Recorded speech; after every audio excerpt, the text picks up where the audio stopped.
16 কোটি মুসলমানের দেশে, সংখ্যাগরিষ্ঠ মুসলমানের দেশে, লক্ষ লক্ষ কোটি কোটি মানুষ যাদের মুখে দাড়ি দেখা যায়, টুপি দেখা যায়, ফজরের আজান শুনে যাদের ঘুম ভাঙে, ইশারের নামাজে আল্লাহকে সিজদা দিয়ে যারা ঘুমোতে যায়, এমন একটি দেশে কোরআনের কথা বলা যায় না। এর চাইতে বড় দুর্ভাগ্য আমাদের আর কিছুই হতে পারে না। রমজানুল মুবারকের একটি ঘটনা আমাদের কলিজাকে ছিদ্র করেছে, আমাদেরকে ব্যতীত করেছে। 16 কোটি মুসলমানের দেশে, কোরআনের দেশে, ইসলামের দেশে কোরআন পড়া যায় না, কিন্তু রমজানের পবিত্র মাসে উচ্ছৃঙ্খল ছেলেমেয়েরা রং উৎসবের নামে জাহান্নামী উৎসবে তারা সমাবেশ করেছে। কথা ঠিক? এটা আমাদের জন্য খুবই লজ্জাজনক, আমাদের জন্য এর চাইতে লাঞ্ছনা গঞ্চনা আর কিছু হতে পারে না। প্রমাণ হয়ে গেল যারা কোরআনের কথা বলতে দেয় না, যারা কোরআন তেলাওয়াত করতে দেয় না, তাদের রক্তে আবু জেহেলের ভাইরাস ঢুকেছে। আজ থেকে 1500 বছর আগের আবু জেহেল নাই, কিন্তু ডিজিটাল আবু জেহেল, আবুল আহাব, নব্য আবু জেহেল, আবুল আহাব দেশে দেশে আছে না নাই? তারা থাকুক, আমাদের কোনো আপত্তি নাই। ইনশাআল্লাহ রসুলের সৈনিকরাও, আবু বকর সিদ্দিকের উত্তরসূরিরাও আছেন না নাই? আছেন না নাই? আল্লাহ কবুল করুন। আসসালামু আলাইকুম ওয়া রাহমাতুল্লাহি ওয়া বারাকাতুহু। আপনারা সবাই কেমন আছেন? আল্লাহ পাকের আজিম দরবারে, আলিশান দরবারে, রাজাদিরাজের দরবারে, শাহানশাহর দরবারে কোটি কোটি অজস্র কোটি শুকরিয়া এবং কৃতজ্ঞতা স্বীকার করছি, যিনি আমাদেরকে নুজুলে কোরআন, পবিত্র কোরআন নাজিলের মাসের আজকে সর্বশেষ জুমাতুল বিদায় উপস্থিত হয়ে কোরআনে পাকের আলোচনা শোনার আল্লাহ আমাদেরকে তৌফিক দান করেছেন। সকলে মহব্বতের সাথে আরেকবার বলি আলহামদুলিল্লাহ। কোরআন হচ্ছে নবীজির জীবনের শ্রেষ্ঠ মুজিজা। সমস্ত নবীদেরকে আল্লাহ পাক মুজিজা দান করেছেন। ঈসা আলাইহিস সালামকে মুজিজা দিয়েছিলেন, জন্মানদের চোখের উপর হাত বোলাই দিলে চক্ষু ভালো হয়ে যেত। কুষ্ঠ ব্যাধিগ্রস্ত রূপের গায়ে হাত বোলাই দিলে কুষ্ঠরোগ ভালো হয়ে যেত। সুলাইমান আলাইহিস সালামের মুজিজা ছিল, তিনি সিংহাসনে চড়ে বসতেন, বিনা ইঞ্জিনে, বিনা মেশিনে সিংহাসন। সকালবেলায় 1 মাসের পথ অতিক্রান্ত করে তাকে নিয়ে যাইতেন, সন্ধ্যাবেলায় আবার 1 মাসের পথ অতিক্রম করে চলে আসতেন। দাউদ আলাইহিস সালামের মুজিজা ছিল তার কণ্ঠস্বর। সুললিত কণ্ঠে তিনি যখন জাবুর শরীফ তেলাওয়াত করতেন, উড়ন্ত পাখিরা ওড়া বাদ দিয়ে তার চতুর্পাশে বসে আল্লাহর কালাম শুনত। মাছগুলি সমুদ্রের তলদেশ থেকে ভেসে ওপরে উঠে দাউদ আলাইহিস সালামের জবানে আল্লাহর কালাম শুনত। এইভাবে করে যত নবীদেরকে আল্লাহ মুজিজা দান করেছেন, সমস্ত নবীরা ইন্তেকালের সাথে সাথে মুজিজার কার্যকারিতা নষ্ট হয়ে গেছে। বিশ্বনবী মুহাম্মদুর রাসূলুল্লাহ সাল্লাল্লাহু আলাইহি ওয়াসাল্লাম, আল্লাহ রাব্বুল আলামিন আমাদের নবীকে হাজার হাজার মুজিজা দান করেছেন। চন্দ্র দ্বিখণ্ডিত করেছেন, মরা মানুষ জিন্দা করেছেন, ডুবন্ত সূর্য উদিত করেছেন। শত শত হাজার হাজার মুজিজার ভিতরে আমার নবীজির শ্রেষ্ঠ মুজিজা হচ্ছে কোরআনে আযীম। মহব্বতের সাথে বলেন, নবী জীবনের শ্রেষ্ঠ মুজিজা। আপনারা একটু দোয়া করেন, আপনাদের দোয়া এই পর্যন্ত আল্লাহ কণ্ঠস্বর এই পর্যন্ত আনছে। গতকাল আরো খারাপ ছিল, আল্লাহ যেন শরহে সুদূর দান করে, আল্লাহ বাকি কথাগুলি বলার তৌফিক দান করে। রব্বিশ রাহলি সদরি ওয়া ইয়াসসিরলি আমরি ওয়াহলুল উকদাতাম মিন লিসানি ইয়াফকাহু কাওলি। আমিন বলেন। নবী জীবনের শ্রেষ্ঠ মুজিজা কি? কোরআন। কোরআন হচ্ছে মহাবিশ্বের মহাবিস্ময়।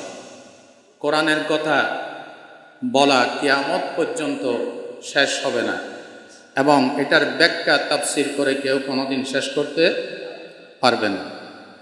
আল্লাহ রাব্বুল আলামিন সূরাতুল লুকমানের ২৭ নম্বর আয়াতে বলেন, ওয়ালাউ আন্না মা ফিল আরদি মিন শাজারাতিন আকলামুন ওয়াল বাহরু ইয়ামুদ্দুহু মিন বাদি সাবআতু আবহুরিম মা নাফিদাত কালিমাতুল্লাহ। বলেন আল্লাহু আকবার। আল্লাহ তাআলা বলেন, পৃথিবীর বৃক্ষরূপী সব যদি কলম হয়ে যায়, গাছগুলিকে যদি কলম বানানো হয়, একটা সমুদ্রের সাথে যদি আরো ৬০টা সাগর সমুদ্র যোগ করে কালি বানানো হয়, আর তাই দিয়ে যদি আমার রবের এই কোরআনের ব্যাখ্যা লেখা শুরু হয়ে যায়, লিখতে লিখতে বৃক্ষরূপী কলমগুলি নিঃশেষ হয়ে যাবে, ৭ সমুদ্র ১৩ নদীর পানি শেষ হয়ে যাবে, মানুষ আর জিন্নাতের হায়াত শেষ হয়ে যাবে, আমার রবের কালামের ব্যাখ্যা লেখা শেষ হবে না। আরো জোরে বলেন, সাগরের জলকে কালি করে গাছের পাতাকে খাতা করে তোমার মহিমালিকা শেষ হবে না, যদিও লিখি প্রভু জীবন ভরে। তোমার মহিমা গেরা এই দুনিয়া, গাছের পাতা নড়ে না তোমার হুকুম ছাড়া, সাজিয়ে রেখেছ এই পৃথিবী কত না রূপময় করে। সাগরের জলকে কালি করে গাছের পাতাকে খাতা করে তোমার মহিমালিকা শেষ হবে না, যদিও লিখি প্রভু জীবন ভরে। আল্লাহু আকবার। মানুষ আর জিন্নাতের হায়াত নিঃশেষ হয়ে যাবে, আল্লাহর কোরআনের ব্যাখ্যা লেখা শেষ হবে। কোরআনের দাওয়াত হচ্ছে সর্বশ্রেষ্ঠ দাওয়াত। সর্বশ্রেষ্ঠ দাওয়াত কিসের দাওয়াত? কোরআনের দাওয়াত। আদ-দাওয়াতু ইলাল্লাহ, আল্লাহর দিকে দাওয়াত, কোরআনের দিকে দাওয়াত, ইসলামের দিকে দাওয়াত। আল্লাহ পৃথিবী সৃষ্টি করেছেন কোরআনে আজিমের আল্লাহর গোলামীর দাওয়াত দেওয়ার জন্য। সুবহানাল্লাহ। এই কথাতে কোনো ভুল আছে? জমিন কার? ইবাদত চলবে তা কার? দাওয়াত চলবে কার? আমরা এক একজনে এক এক দিকে দাওয়াত দেয়। কেউ মুরব্বীর দিকে দাওয়াত দেয়, কেউ পীর সাহেবের দিকে দাওয়াত দেয়, কেউ নেতার দিকে দাওয়াত দেয়, কেউ মানুষের গোলামির দিকে দাওয়াত দেয়, কেউ শয়তানের গোলামির দিকে দাওয়াত দেয়। এই সবগুলি দাওয়াত পথভ্রষ্টতা, মিসগাইডেড, জাহান্নামে নিয়ে যাবে। একমাত্র দাওয়াত চলবে কার? আল্লাহ। আজকে আমার বক্তব্য চলবে ইসলামের দাওয়াত শ্রেষ্ঠ দাওয়াত, কোরআনের দাওয়াত। আল্লাহ রাব্বুল আলামিন সূরা আল বাকারা 221 নম্বর আয়াতে বলেন, উলাইকা ইয়াদউনা ইলাল নার ওয়াল্লাহু ইয়াদউ ইলাল জান্নাতি ওয়াল মাগফিরাতি বিইজনিহি। রব্বুল আলামিন বলেন, এরা মানুষকে জাহান্নামের দিকে আহ্বান করে, আর আল্লাহ তোমাদেরকে জান্নাতের দিকে, তার ক্ষমার দিকে, তার নির্দেশের মাধ্যমে তোমাদেরকে আহ্বান করে। এরা শয়তানের ছেলেচামন্ডারা কোন দিকে আহ্বান করে? জাহান্নামের দিকে। কোন দিকে? আর আল্লাহ ডাকে কোন দিকে? আপনারা কি জাহান্নামের দিকে যাবেন নাকি জান্নাতের দিকে যাবেন? আল্লাহ আমাদেরকে তৌফিক দান করেন। শয়তান আমাদের দুশ্মন নাকি বন্ধু? দুশ্মনের কথা ধরে অগ্রসর হলে বিপদ আছে না নাই? আছে। আল্লাহ রাব্বুল আলামিন সূরা ফাতিরের 6 নম্বর আয়াতে বলেন, ইন্নাশ শাইতানা লাকুম আদুওয়ুন ফাত্তাখিযুহু আদুওয়া ইন্নামা ইয়াদউ হিজবাহু লিয়াকুনু মিন আসহাবিস সাঈর। রব্বুল আলামিন বলেন, শয়তান তোমাদের দুশ্মন, দুশ্মনকে দুশ্মন হিসেবে গ্রহণ করো। সে তার অনুসারীদেরকে আহ্বান করে যাতে তাদেরকে জাহান্নামে পৌঁছাই দিতে পারে। নাউজুবিল্লাহ, আরো জোরে নাউজুবিল্লাহ। শয়তান এজেন্ডা বাস্তবায়ন করার জন্য নেমেছে। আমাদের বাবার সাথে লড়াই করে জান্নাত থেকে বিতাড়িত হয়ে এখানে আসছে। তার মূল এজেন্ডা, মূল টার্গেট, মূল উদ্দেশ্য হচ্ছে এই বনি আদমগুলিকে ভুল পথে পরিচালিত করে কোথায় নিয়ে যাওয়া। আমরা কি শয়তানের পথে চলবো? রব্বুল আলামিন বলেন পথ দুইটা, একটা হচ্ছে ফি সাবিলিল্লাহ, আল্লাহর রাস্তা, আর একটা হচ্ছে ফি সাবিলিত তাগুত, তাগুতের পথ, শয়তানের পথ। প্রিয় ভাইরা, এই পৃথিবীতে যত নবী রাসূল এসেছেন সমস্ত নবীরা দাওয়াত দিয়েছেন দুই ভাগে। কয় ভাগে? রব্বুল আলামিন সূরাতুন নাহলের 36 নম্বর আয়াতে বলেন, ওয়ালাকাদ বা'আসনা ফি কুল্লি উম্মাতির রাসূলা আন ইবুদুল্লাহা ওয়াজতানিবুত তাগুত। রব্বুল আলামিন বলেন, সমস্ত জাতি সত্তারের জন্য, উম্মতের জন্য আমি রাসূল পাঠিয়েছি। তারা দুইটা দাওয়াত দিয়েছেন। প্রথম দাওয়াত দিয়েছেন গোলামি করো আল্লাহর, গোলামি কার? দ্বিতীয় নম্বর দাওয়াত দিয়েছেন ওয়াজতানিবুত তাগুত, আল্লাহ ছাড়া যত শক্তি আছে, পথ আছে, মত আছে, এগুলি বর্জন করো। নির্দেশ কার? আল্লাহ পাক বলেন, ফামিনহুম মান হাদাল্লাহ। এই কথা শোনার পর কেউ কেউ হেদায়েত হয়ে গেল, ওয়ামিনহুম মান হাক্কাত আলাইহিদ দালালা, আর কেউ কেউ তাদের জন্য গোমরাহি অবধারিত হয়ে গেল। নাউজুবিল্লাহ। আল্লাহ পাক বলছেন, ফানজুরু কাইফা ফাসিরু ফিল আরদি ফানজুরু কাইফা কানা আকিবাতুল মুকাজ্জিবিন। জমিন ভ্রমণ করে দেখো এই নবীদের গোলামির দাওয়াত যারা গ্রহণ করে নাই, সত্য প্রত্যাখ্যানকারীদের কি করুণ পরিণত হয়েছে। জমিন ভ্রমণ করে দেখো। যেরকম সুবহানাল্লাহ। মুহাম্মদুর রাসূলুল্লাহ, আরো জোরে বলেন সাল্লাল্লাহু। সমস্ত নবীরা আল্লাহ পাকের এই গোলামিয়তের, আল্লাহর তাওহীদের দাওয়াত দিয়েছেন, যার কারণে তারা কারাবরণ করেছেন, জেল কেটেছেন, ষড়যন্ত্রের শিকার হয়েছেন, পাগল ডাকা হয়েছে, গণক ডাকা হয়েছে, জাদুকর ডাকা হয়েছে, সমাজ বিরোধী, রাষ্ট্র বিরোধী বলা হয়েছে। আরো আস্তগণ ঠিক এই কথাগুলি কোরআন শরীফে আসেনি?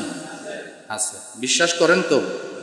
আল্লাহ আমাদেরকে এই কথাগুলি বুঝার এবং মানার তৌফিক দান করেন। মূসা আলাইহিস সালাম যখন ফেরাউনের কাছে গিয়ে বলল, ফেরাউন তুমি সীমা লঙ্ঘন করে ফেলেছ, আল্লাহ পাকের গোলামি স্বীকার করো, তাওহীদের দাওয়াত মেনে নাও, জমিন যার, আইন চলবে তার, তুমি ইলাহ দাবি করেছ, তুমি ইলাহ নয়। এই কথা বলার পর ফেরাউন বলেছিল, ইয়া আইয়ুহাল মালাউ মা আলিমতু লাকুম মিন ইলাহিন গায়রি। এক সভাসদগণ এদিকে আসো। মূসা এগুলি বলে কি? আমি তো জানি না আমি ছাড়া অন্য কোনো ইলাহ আছে। যেরকম নাউজুবিল্লাহ। মূসা আলাইহিস সালাম যখন এভাবে বাদা অনুবাদ করছেন, ফেরাউন কি বলেছিল? আল্লাহ রব্বুল আলামিন কোরআন শরীফের ভিতরে সূরা আশ-শুআরার 29 নম্বর আয়াতে বলছেন, ক্বালা লাইন ইত্তাখাযতা ইলাহান গায়রি লা আজআলান্নাকা মিনাল মাসজুনিন। ফেরাউন বলল, মূসা আমি ছাড়া যদি অন্য কোন ইলাহ দাওয়াত দাও তাহলে আমি তোমাকে কারাগারে নিক্ষেপ করব। এই কথা কোথায় আছে? কোথায় আছে এই কথা? সূরাতুশ শুআরা 26 নম্বর সূরা। লা আজআলান্নাকা মিনাল মাসজুনিন, তোমাকে কারারুদ্ধ করব। যুগে যুগে স্বৈরাচারী জালেমরা দ্বীনের দাঈদেরকে জেলখানার ভয় দেখায়, ঠিক কিনা বলো? কিন্তু জেলখানার ভয় দেখাইয়া, মামলা হামলার ভয় দেখায় এই পর্যন্ত কোন নবী রাসূলকে, কোন সত্যিকার দ্বীনের দাঈকে ইসলামের দাওয়াত থেকে এক কদম পিছনে সরানো যায় না, ঠিক কিনা? দাওয়াত চলবে কিয়ামত পর্যন্ত।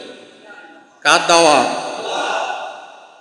মুহাম্মদুর রাসূলুল্লাহ সাল্লাল্লাহু আলাইহি ওয়াসাল্লাম আল্লাহর ওহী নাজিল হওয়ার পর প্রথম 3 বছর গোপনে গোপনে দাওয়াত দিছে। কিভাবে দাওয়াত দিছে? গোপনে। আপনারা আমার কথা শুনতেছেন? গোপনে দাওয়াত দিছে।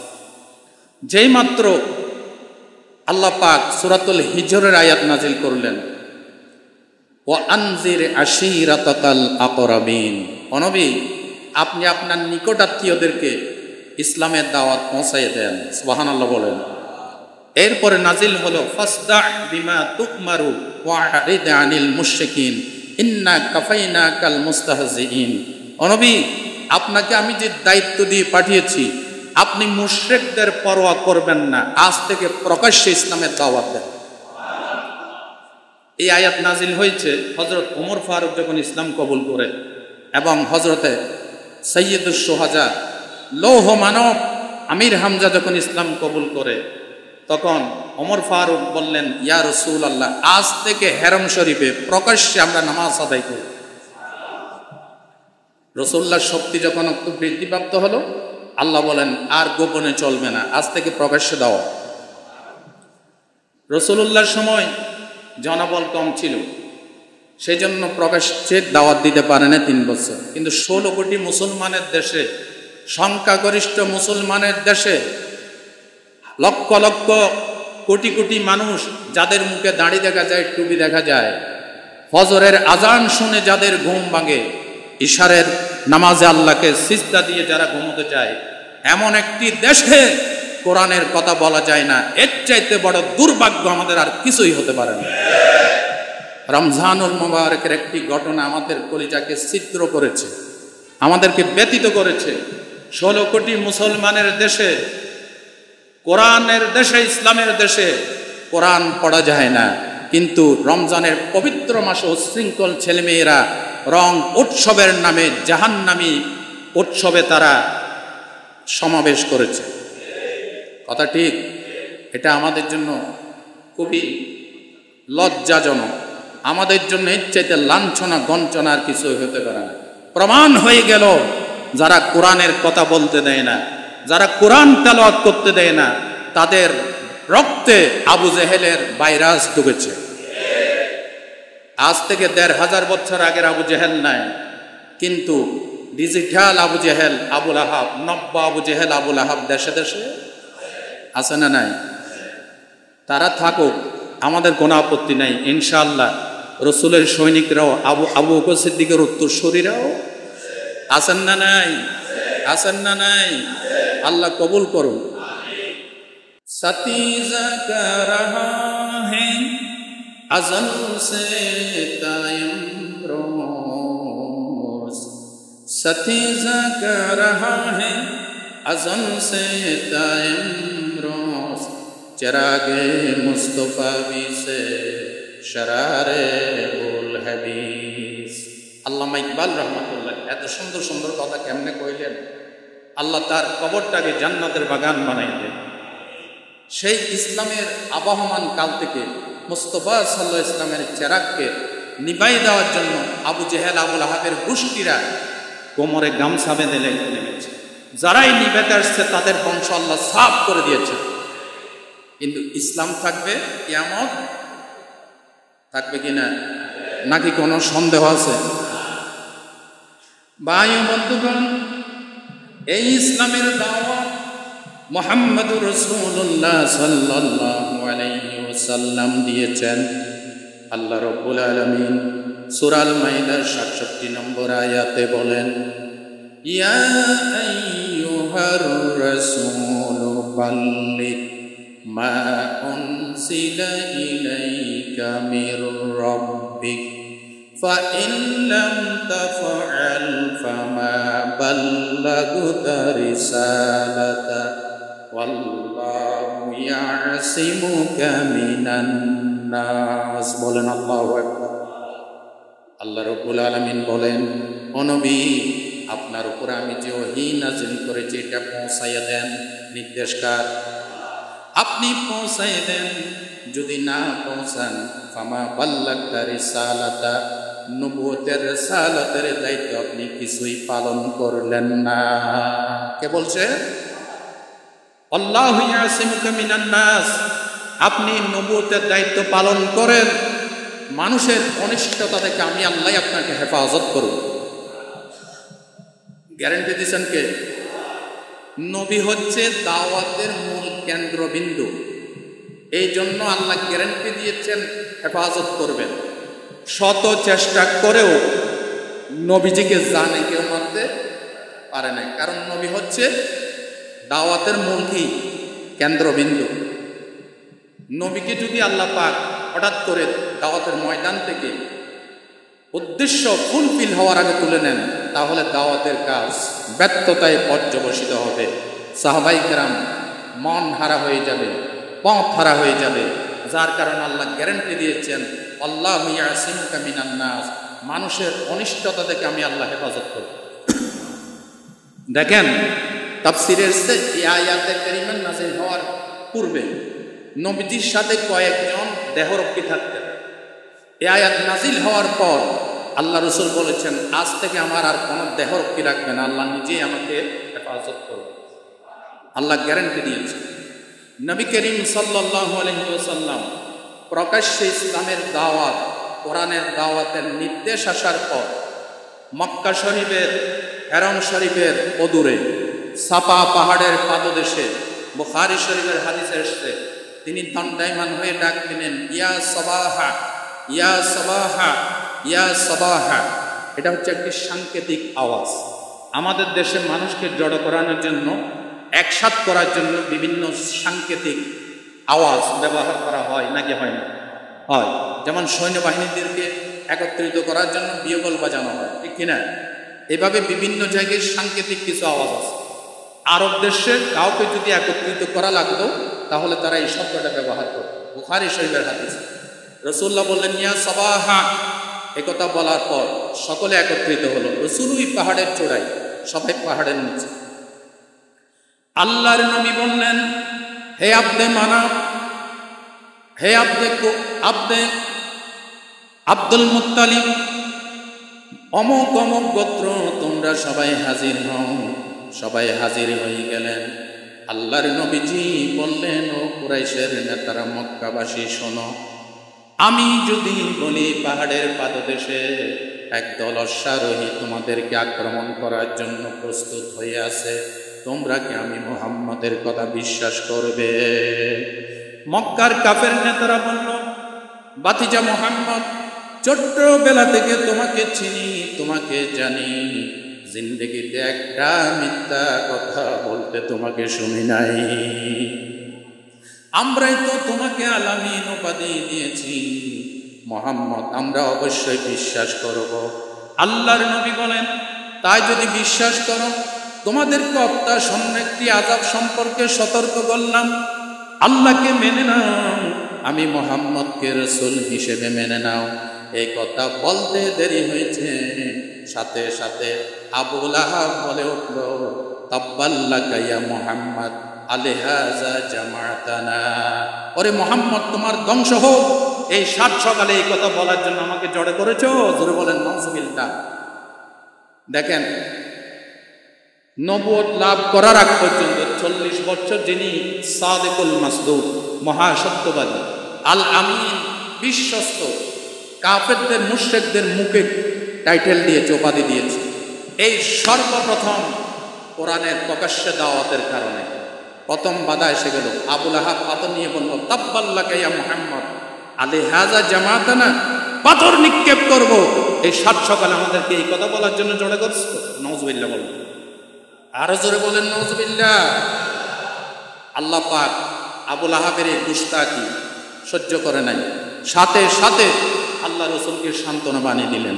পড়েন সবাই, তাব্বাত ইয়াদা আবি লাহাবিন ওয়া তাব মা আগনা আনহু মালুহু ওয়া মা কাসাব সায়াসলা নারান যাতা লাহাবিন ওয়া ইমরাআতু হাম্মালাতাল হাতাব ফি জিদিহা হাবলুম মিন মাসাদ। আল্লাহ পাক বলেন, আবুল আহাব তোমার তো সাহস কম না, যে হাত দিয়ে আমার বন্ধুকে পাথর নিক্ষেপ করার জন্য প্রস্তুত হয়েছ, আমি আল্লাহ নিজেই অভিশাপ দিচ্ছি তোরে দুই হাত ধ্বংস হয়ে যাক। নাউজুবিল্লাহ। অতাব্বা তুই নিজেও ধ্বংস হয়ে যা। সায়াসলা নারান যাতা লাহাবিন ইমরাতুহু তোর স্ত্রী সেও লেলিহান জাহান্নামের আগুনে প্রবেশ করবে। হাম্মালাতাল হাতাব যে ইন্ধন বহনকারিণী। নাউজুবিল্লাহ বলেন। আবুল আহাবের স্ত্রীর নাম ছিল উম্মে জামিল। সে কাঁটাগুলি বন জঙ্গল থেকে কোড়াই কোড়াই এনে নবীজির পথের মধ্যে বিছাই দিত। নাউজুবিল্লাহ বলেন। আল্লাহ পাক বলেন, শুধু তুমি নাও, তোমার স্ত্রী উম্মে জামিলও জাহান্নামের লেলিহান শিখায় প্রবেশ করবে। আবুল আহাব এখনো মরে নাই মক্কার জমিনে। আল্লাহ ওহী দিয়ে খুশখবরে দিলেন, এই আবুল আহাব যাইবে কই? জোরে বলেন, কোথায় যাবে? শুধু আবুল আহাব নয়, আবুল আহাবের কাজে সহযোগিতাকারী তার স্ত্রীও জাহান্নামে যাবে। বুঝা গেল, যত বড় লিডার হোক, যত বড় পীর সাহেব হোক, যত বড় মাওলানা হোক, যারা ইসলামের পথে বাধা সৃষ্টি করবে, আল্লাহ তাদেরকে জাহান্নামের গ্যারান্টি দিয়েছে। ঠিক কিনা বলো ভাই ও বন্ধুগণ? আল্লাহর কোরআন কোনোদিন মিছা হয় না। মিছা হয়? ইতিহাস পড়ে দেখেন, আবুল আহাব মৃত্যুর আগ পর্যন্ত আর ঈমান আনে নাই। আবুল আহাবকে আল্লাহ ছাড় দেন নাই। বদরের জিহাদের 7 দিন পর তার কণ্ঠনালীতে নিচে একটা প্লেগ রোগের গোটা দেখা গেল। সেই গোটা থেকে তার পুরো শরীর খেয়ে জড়া জড়া হয়ে গেল, পোকা পড়ে গেল। ঘরের সদস্যরা তাকে ডাস্টবিনের কাছে এলাকা থেকে বহু দূরে ফেলে আসলো। এরপরে দুঃখে দুঃখে এই আবুল আহাব জীবনের শেষ কয়েকটা দিন বাইরে কাটালেন। ডাস্টবিনে আবর্জনার পাশে মরে পড়ে রইলেন। কেউ তাকে ধরেও দেখল না। পরে দুর্গন্ধ যখন ছড়াচ্ছে, তখন লোকজন তাকে পায়ে দড়ি বেঁধে কুকুর মারার মতো টেনে হেসড়ে তাকে গর্তে নিক্ষেপ করে মাটি চাপা দিয়েছে আবুল আহাবকে। ঠিক কিনা কর? সে আবুল আহাব আল্লাহ রসুলের মিশন এবং বিশনকে মাঝপথে দাওয়াতের কাজকে ব্যাহত করতে চেয়েছিল, কিন্তু সে আবুল আহাব আজকে বেঁচে সৌদি গভর্নমেন্ট তার বাড়িতে শত শত টয়লেট বানিয়ে দিয়েছে। হাজী সাহেবরা সেখানে পায়খানার পেশাব করে। জোরকর ঠিক কিনা? কিন্তু আল্লাহর নবীর সেই আওয়াজ, মুহাম্মদের আওয়াজ এখন আছে না নাই? কিয়ামত পর্যন্ত থাকবে। পৃথিবীতে কেউ স্থায়ী হয় না, হোক না সে ফিরআউন কিংবা নমরুদ। কেউ ববে চিরকাল রয় না, কেউ ববে চিরকাল রয় না। পৃথিবীতে কেউ স্থায়ী হয় না, হোক না সে ফিরআউন কিংবা নমরুদ। কেউ ববে চিরকাল রয় না। আজকে ফেরাউন নাই, নমরুদ নাই, আবুল আহাব নাই, আবু জেহেল নাই, কিন্তু মুহাম্মদের কথা চলছে, কোরআনের কথা চলছে, চলবে কিয়ামত পর্যন্ত। এটাকে বন্ধ করে রাখার শক্তি কারো নাই। ঠিক কিনা বলো? আল্লাহ রাব্বুল আলামিন বলেন সূরাল কাসাস, ওয়ালা ইয়াসুদ্দান্নাকা আন আয়াতিল্লাহি বা'দা ইয উনজিলাত ইলাইকা ওয়াদ'উ ইলা রাব্বিকা ওয়ালা তাকুনান্না মিনাল মুশরিকিন। আয়াতটা কোথায় আছে? আল কোরআনে। কোথায় আছে? মুখস্থ করেন। সূরা কাসাসের 87 নম্বর আয়াত। আল্লাহ সাহেব বলছেন ওয়ালা ইয়াসুদ্দান্নাকা আন আয়াতিল্লাহি বাদা ইজ উনজিলাত ইলাইকা। ও রাসূল, আপনার উপর ওহী নাযিল হওয়ার পর এদের ষড়যন্ত্র যাতে আপনাকে আমার আয়াত প্রচার করা থেকে আপনাকে পিছপা না করে। সুবহানাল্লাহ। ওয়াদউ ইলা রাব্বিক, আপনার রবের প্রতি আপনি দাওয়াত দেন। ওয়ালা তাকুনান্না মিনাল মুশরিকিন, মুশরিকদের অন্তর্ভুক্ত হইয়েন না। নির্দেশ কার? রাসূলুল্লাহর উপর এই আয়াতগুলি নাযিল হওয়ার ফলে রাসূলুল্লাহ দাওয়াতের কাজটাকে এত গুরুত্ব দিলেন, আল্লাহ রাসূল ফুল শক্তি নিয়ে সমস্ত প্রসেস অবলম্বন করে জীবনের শেষ দিন পর্যন্ত আল্লাহ রাসূল দাওয়াতের কাজ চালিয়ে গিয়েছেন। নেবে ঠিক ভাই ও বন্ধুগণ, আবু লাহাব থেকে আল্লাহ পাক ইন্তেকাম গ্রহণ করেছে। ষড়যন্ত্র করেছিল আবু লাহাবের ছেলে উতাইবা ইবনে আবু লাহাব। ভাই কি আপনার কি সমস্যা? এখন দেন কোন একটু বসেন, টাকা নিয়ে এসে বড় বড় করতেছেন, এখন ওয়াজ চলতেছে না। আল্লাহ পাক আমাদের সকলকে শান্ত থাকার তৌফিক দান করেন। এখানে আসে অঙ্গভঙ্গ করতেছেন, আমার পুরা ওয়াজটাই ব্যাহত হয়ে গেছে। মানুষ পিন পতনে স্তব্ধ হয়ে বসে আছে, কথা ঠিক কিনা বলেন? আপনি এতগুলি মানুষের সামনে এই কাজ আর কেউ করবেন না। শুধু এইখানে না, কোনো মাহফিলে এগুলি চলে না। এখানে কার কথা শোনাচ্ছি? আল্লাহর কালাম চলতেছে, খামোশ। ভাই বন্ধুগণ, আবু লাহাবের ছেলে উতাইবা ইবনে আবু লাহাব বেয়াদবি করে চলে আল্লাহর কোরআনের সাথে। আল্লাহ ছাড় দেন নাই। ওয়ান নাজমি ইজা হাওয়া মা দাল্লা সাহিবুকুম ওমা গাওয়া। এই আয়াত যখন নাজিল হলো, আবু লাহাবের ছেলে উতাইবা এসে আল্লাহ রাসূলের দিকে থুতু মারলেন, বললেন মানি না আপনার আল্লাহর এই কালাম। আল্লাহ পানিশমেন্ট নিলেন, আল্লাহ রাসূল সহ্য করে নাই।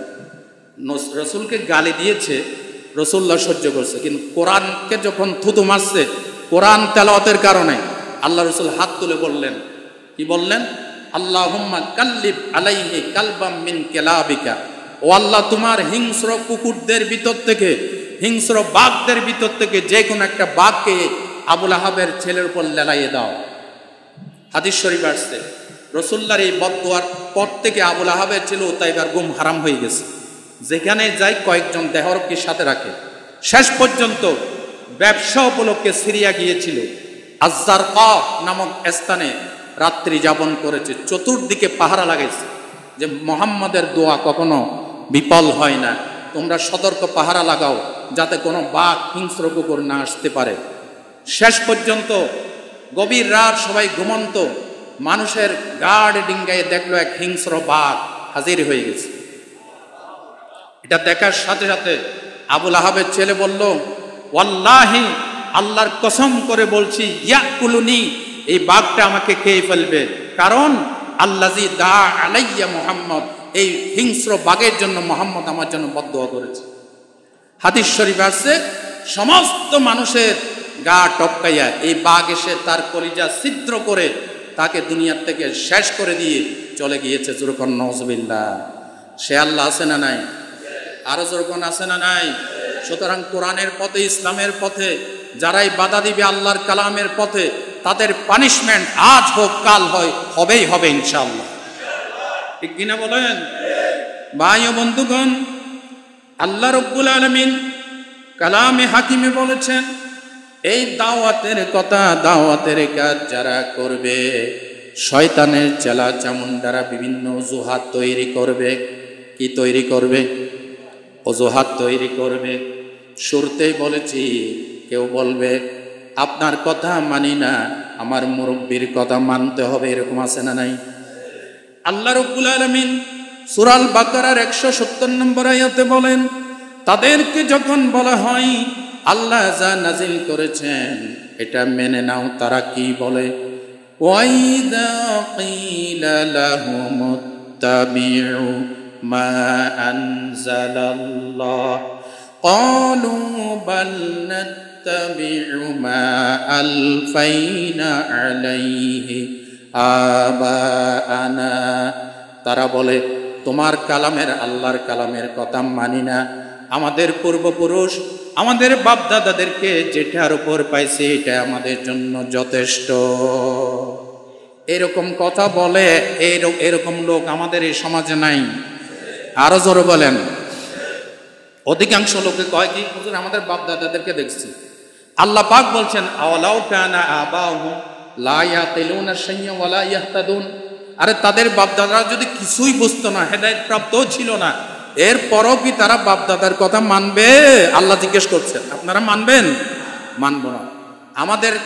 আমাদের পথের দিশা হচ্ছে দুইটা, একটা কোরআন আর একটা হাদিস। কোরআন সুন্নাহর বাইরে বাপদাদা তো দূরের কথা, সে যত বড় মাপের নেতা হোক, যত বড় পীর সাহেব হোক, যত বড় প্রভাবশালী লোক হোক, কোরআন হাদিসের বাইরে যারাই বলতে আসবে তাদেরকে আমরা মানি না। কথা ঠিক কিনা বলেন? মানলে ইমান যাবে। মানলে কি যাবে? দুনিয়া পাবেন কিন্তু আখিরাত হারাবেন। আমরা দুনিয়া চাই না আখিরাত চাই? দেখেন, আবার কেউ কেউ নেতার দোহাই দেয়। আমাদের সমাজে এমন লোক আছে কোরআনের কথা বললে মানে না। ও হুজুর সম্ভব না, আমার নেতার মন রক্ষা করতে হবে। আছে না নাই? এদের কথা আল্লাহ তাআলা সূরা আহজাবের ৬৬ নম্বর আয়াত থেকে তুলে ধরেছেন। কিয়ামতের দিন নেতার অনুসারী এক যোগে যখন জাহান্নামে ডুববে তখন তারা কি বলবে? ইয়াউমা তুকাল্লাবু উজুহুহুম ফিন্নার ইয়াকুলুনা ইয়া লাইতানা আতা'না আল্লাহ ওয়া আতা'নার রাসূলা। কিয়ামতের দিন জাহান্নামের ভিতরে যখন চেহারা জ্বলে ওলট পালট হয়ে যাবে, তারা বলবে আফসোস, কেন আল্লাহর কথা মানলাম না, রসুলকে মানলাম না। আল্লাহকে ডাক দিয়ে বলবে ওয়াকালু রব্বানা ইন্না আতা'না সাদাতানা ওয়া কুবারানা ফাআদাল্লুনা সাবিলা। আয় আল্লাহ তাআলা, এই মুরব্বী এই নেতাদের অনুসরণ করেছি, মুহাম্মাদের কথা আলেমদের কথা মানি নাই, আল্লাহদের কথা মেনে জাহান্নামে এসেছি। সুতরাং রব্বানা আতিহিম দিফাইনি মিনাল আযাব ওয়ালা আনহুম লা'নান কাবীরা। আয় আল্লাহ, আমাদেরকে যে শাস্তি জাহান্নামে দিবেন, এই নেতাই মুরব্বীদেরকে আজকে ডাবল শাস্তি দেন। কে বলেছেন? আল্লাহর কালাম, সূরা আহজাবের ৬৬ থেকে ৬৭ ৬৮ নম্বর আয়াত। আল্লাহ আমাদেরকে যে আযাব দিবেন, এই নেতাগুলিকে, এই মুরব্বীগুলিকে আজকে ডাবল শাস্তি দেন। যেরকম নাউজুবিল্লাহ, মাফ হবে না। সুতরাং কোন পথে চলতে হবে? কোরআনের পথে, আল্লাহর পথে। কোন পথে?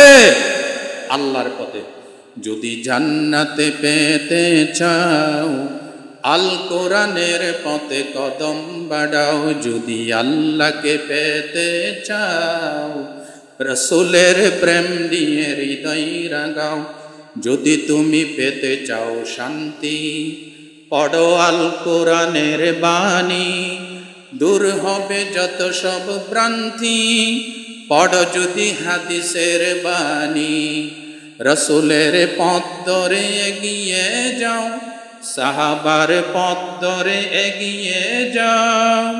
যদি জান্নাতে পেতে চাও, আল কোরআনের পথে কদম বাড়াও। যদি আল্লাহকে পেতে চাও, রসুলের প্রেম দিয়ে হৃদয় রাগাও। বলেন আমিন। এতক্ষণ ধরে কার কথা শোনাইলাম? নাকি আমি আসার আগে আমার দাদার কথা, বাবার কথা, নানার কথা এগুলি মুখস্থ করে করে লিখে নিয়ে আসছি? কার কালাম শোনাইলাম? আপনারা খুশি হয়েছেন না বেজার হয়েছেন? একমাত্র যার মনের ভিতরে ইসলামের দুশ্মনী, সে ছাড়া কেউ নারাজ হবে না। কথা ঠিক কিনা বলেন? ভাই ও বন্ধুগণ, মুক্তির শেষ পথ ইসলাম। মুক্তির শেষ পথ, মুক্তির শেষ ঠিকানা, হেদায়েতের শেষ ঠিকানা, বিশ্ব মানবতার মুক্তির শেষ ঠিকানা। দুনিয়া থেকে চুরি, ডাকাতি, জেনা, ব্যভিচার, হত্যা, নৈরাজ্য, দুর্নীতি, জুলুম, শোষণ বন্ধ করার মূল মন্ত্র ইসলাম। মূল মন্ত্র কি? আজকে জমাতুল বিদা থেকে ধর্ম, জাতি, গোষ্ঠী, বিভিন্ন পথ মতের লোকদেরকে উদাত্ত আহ্বান জানায়। আল্লাহর আহ্বান, রসুলের আহ্বান, আসন ধলাতলি বাদ দে, ফেরকাবাজি বাদ দে, ফতোয়াবাজি বাদ দে, সংকীর্ণতা বাদ দে, অমুক অমুক পীর সাহেবের মুরিদ, অমুক অমুক দল, তমুক দল, এগুলি বাদ দেন। আমাদের 1 নম্বর পরিচয় মুসলমান। 1 নম্বর পরিচয় কি? আর দেশ হিসেবে আমাদের পরিচয় আমরা বাংলাদেশি। আমরা কি?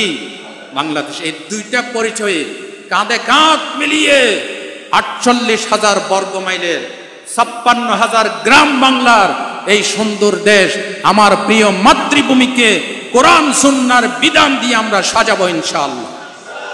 আপনারা রাজি আছেন কিনা? ও তরুণ আর যুবক বন্ধুগণ, আজ থেকে 1,500 বছর আগে নাজিল করা আল্লাহর কোরআন তোমাকে হাত ছানি দিয়ে ডাকছে। আল্লাহর কোরআনের পথে আসবা। কে ডাকতেছে? ও যুবক বন্ধুগণ, তোমরা আসবা। কোন পথে আসবে? আল্লাহর পথে। কার পথে? আল্লাহর পথে। আল কোরআনের ডাক এসেছে, চলে আই সকলে মিলে, আইরে নবীন আইরে প্রবীণ, ছুটে এ পতাকা তলে। আল কোরআনের ডাক এসেছে, চলে আই সকলে মিলে, আইরে নবীন আইরে প্রবীণ, ছুটে এ পতাকা তলে। আল্লাহ সকলকে কবুল করুন। যতই বিরোধিতা করেন, মৃত্যুর পর কোরআন আর নবী ছাড়া কোনো উপায় নাই। কথা ঠিক কিনা? কবরের ভিতরে যখন আযাব দেওয়ার জন্য আসবে কোরআন, কোরআনের পক্ষে থাকলে কোরআন হাজির হয়ে যাবে। সুবহানাল্লাহ। এই কথাতে কোনো ভুল আছে? আমি হাদিস উল্লেখ করছি না, লম্বা হাদিস। আপনার মাথার পাশে কোরআন হাজির হবে।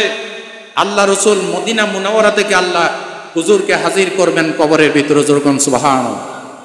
আপনি যদি ইসলামের পক্ষে না থাকেন, মান রব্বুকা ওয়া মা দীনুকা ওয়া মান নবিয়্যুকা, আল্লাহর কসম আপনার জবানে তালা লেগে যাবে, আপনি কখনো উত্তর দিতে পারবেন না।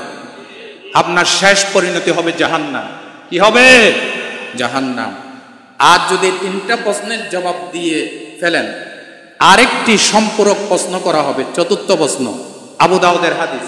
ফেরেশতারা বলবে, অমা ইলমুক, আরে আশ্চর্য কথা, তুমি এত সুন্দর জবাব কি করে দিলে? তোমার সোর্স অফ নলেজ কি? কোত্থেকে জানলে? তখন সে বলবে, ক্বারাতু কিতাবাল্লাহ ফাআমানতু বিহি ওয়া সাদ্দাকতু, আমি আল্লাহর কালাম পড়েছি, আল্লাহর কোরআন বিশ্বাস করেছি, কোরআন অনুযায়ী জীবন গড়েছি। যেরকম সুবহানাল্লাহ। ভাই ও বন্ধুগণ, সুতরাং এই কোরআনের পথে চলতে হবে। আল্লাহ আমাদেরকে তৌফিক দান করেন।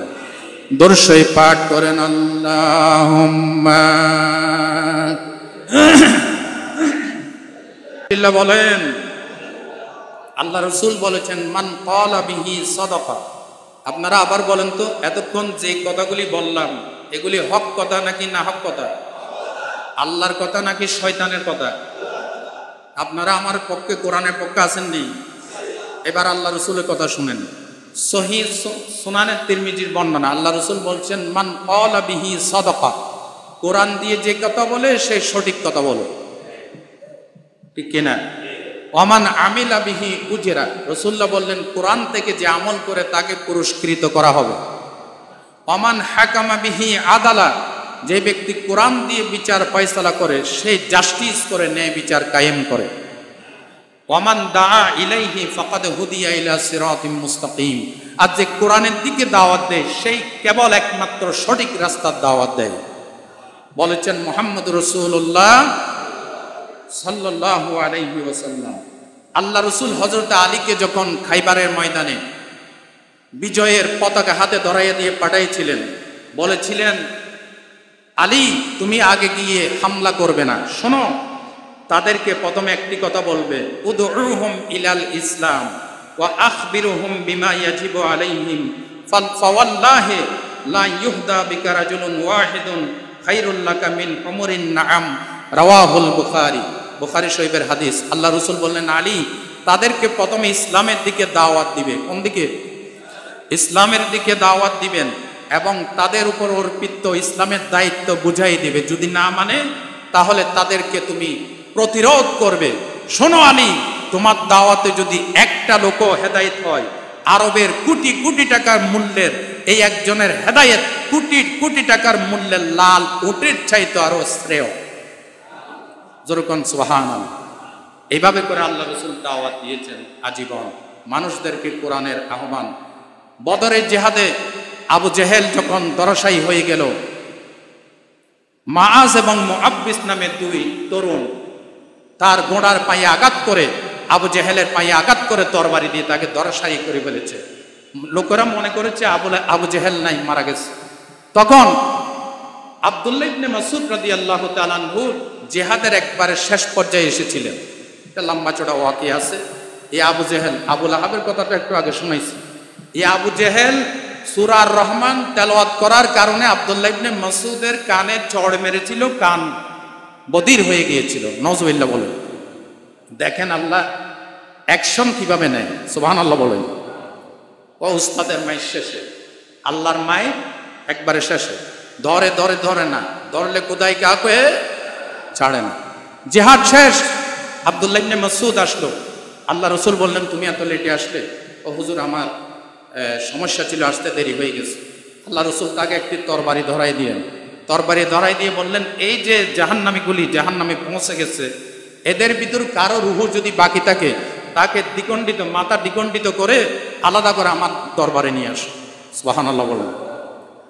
এই আব্দুল্লাহ ইবনে মাসউদ তরবারি আগা দিয়ে সকালের গলার উপর ধরে, একজন একজন একজন একজন, কুল্লুহুম বারাদু ওয়া সাকানু, সব ঠান্ডা হয়ে গেছে।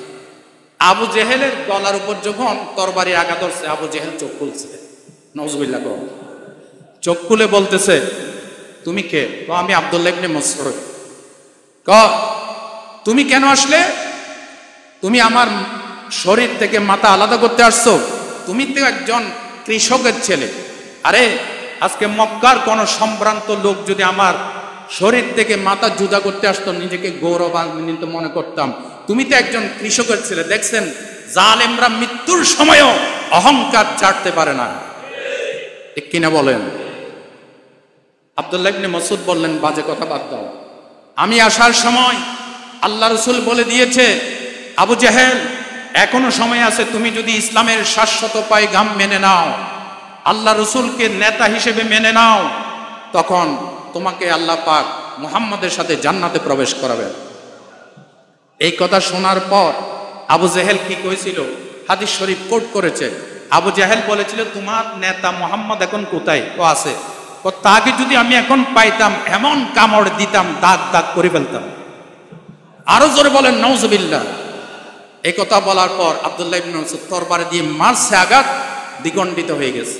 কিন্তু মাথা নেওয়া যায় না, ঘটনা ঘটাই দিয়েছে আল্লাহ। এত চেষ্টা করলেন, মাথাটাকে মাটি থেকে তুলতে পারেন, এত ভারী হয়ে গেছে। শেষ পর্যন্ত বুদ্ধি করে নারকেল গাছের দড়ি বানাইয়া কান ছিদ্র করে তরবারির আগা দিয়ে মাথা টানতে টানতে নবীর দরবারে হাজির করছে। আল্লাহু আকবার। মাথা দেখার পর আল্লাহ রাসূল তাকবীর দিয়েছেন, ওয়ালিল্লাহিল হামদ, আল্লাহু আকবার, ওয়ালিল্লাহিল হামদ, আল্লাহু আকবার। যেরকম সুবহানাল্লাহ। আল্লাহ রাসূলের পথে যারাই বাধা সৃষ্টি করছে, আজকে আর তারা কেউ বেঁচে নাই, কিন্তু মুহাম্মদ বেঁচে আছেন কিনা? আজানে, একামতে, নামাজে, আলোচনায়, কোরআনে, হাদিসে আছে কিনা বলেন? আছে। কিয়ামত পর্যন্ত থাকবে। আসুন আমরা ইসলামের বিরোধিতা করব না, ইসলামের পক্ষে থাকবো। যেহেতু আমরা মুসলমান, আমরা কি হিন্দু ধর্মের পক্ষে থাকবে, এটাই স্বাভাবিক, ঠিক কিনা? খ্রিস্টান ধর্মের পক্ষে থাকবে, এটা স্বাভাবিক। কিন্তু এজ এ মুসলিম, আমি মুসলমান দাবি করে হিন্দুত্ববাদীদের দালালি আমি কখনো করতে পারি না, ঠিক কিনা বলো? আল্লাহ আমাদেরকে বুঝার তৌফিক দান করুন। IUB media,